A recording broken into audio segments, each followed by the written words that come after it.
start with mood on the campaign bus. I mean, clearly the McCain people are very confident and optimistic. McCain himself has been talking extremely confidently about basically sewing up the nomination on Super Tuesday. And certainly some of the polls, especially in New York, New Jersey, Connecticut, those states, suggest he'll go a long way towards winning the nomination tomorrow. But California's a little tricky. Mitt Romney has shown some strength there, I think some strength that has surprised the McCain campaign, so much so that the McCain people laid on a stop in San Diego tomorrow morning, Super Tuesday morning. The best quote I've heard from a local when we were right outside Grand Central Station, a lot of passers-by, it being New York City, were sort of struggling to get by the throng on the sidewalk, and one guy tapped me on the shoulder and said, "What's this about?" And I said, "It's John McCain." And he said, "Well, he's blocking the sidewalk." Another thing that's happened that sort of changed the dynamic on the McCain campaign is just the surge in the number of press. I mean, it has got the feel to it now of a general election campaign with the number of press and staffers. They've just officially today have outgrown their campaign plane and have to get a bigger one for tomorrow's flight west. It'll be a real interesting thing to watch. The mood on the campaign bus, I would say, is pretty good. Everyone seems to be thinking that Obama seems to be surging. His crowds have been huge and good, although this morning it wasn't that great in New Jersey. On the other hand, we are literally in the shadow of Giant Stadium the day after the Giants have won the Super Bowl, so I would imagine people here this morning are a little bit hungover, so maybe that's why you got a little bit less, a few thousand less than anticipated.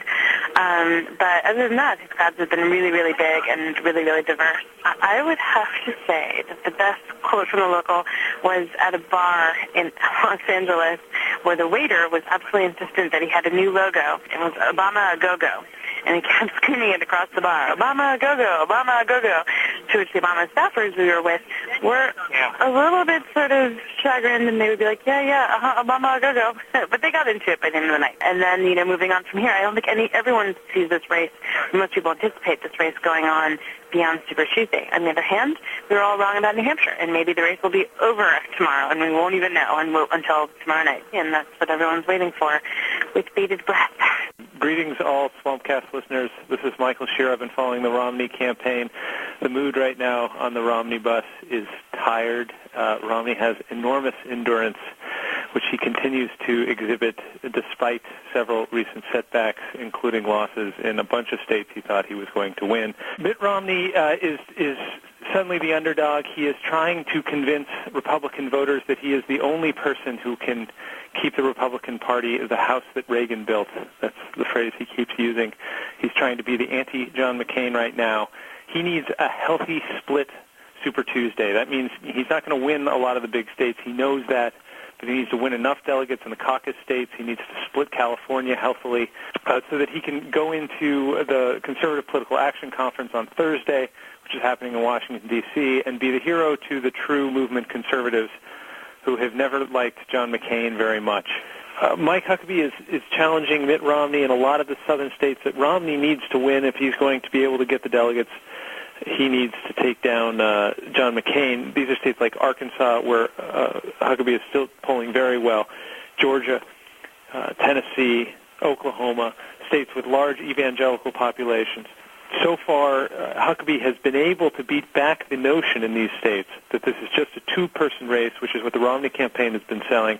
But it's not clear from the polls that he's going to pick up many delegates come Tuesday night. He's doing a very good job of splitting the conservative vote with Romney, and he may even be helping John McCain in the end. This is an odd and ironic repeat of what happened in South Carolina, where Fred Thompson and Mike Huckabee split the conservative vote, allowing John McCain to win. It also means that Mike Huckabee is pretty much exactly where he started this campaign, battling tooth and nail for conservatives with Mitt Romney. That's how he earned his stripes in Iowa, where he beat Mitt Romney in the caucus there by a considerable margin. It's much harder to do that in a number of different states where Huckabee hasn't had time to meet with the voters, and he doesn't have the money to go up on the air. And all indications are that whatever the outcome on Tuesday, Mike Huckabee's going to stay in this campaign for the long run. Hi, this is Karen Tumulty covering the Clinton campaign. The campaign heads into Super Tuesday. Hillary Clinton is seeing her lead shrinking in just about every state across the map. Right now, she's gearing much of her appeal right now to bringing out women voters, particularly older women voters, who she believes are her base and the people who are going to carry her through in this election. And on the last night before the balloting begins, Hillary Clinton is headed to an appearance on the Letterman show, where presumably she's going to show her softer and lighter side, and also a nationally broadcast town hall taking interactive questions that is going to be broadcast on the Hallmark Channel. Another play here for those women voters who she thinks are going to bring her through on Super Tuesday.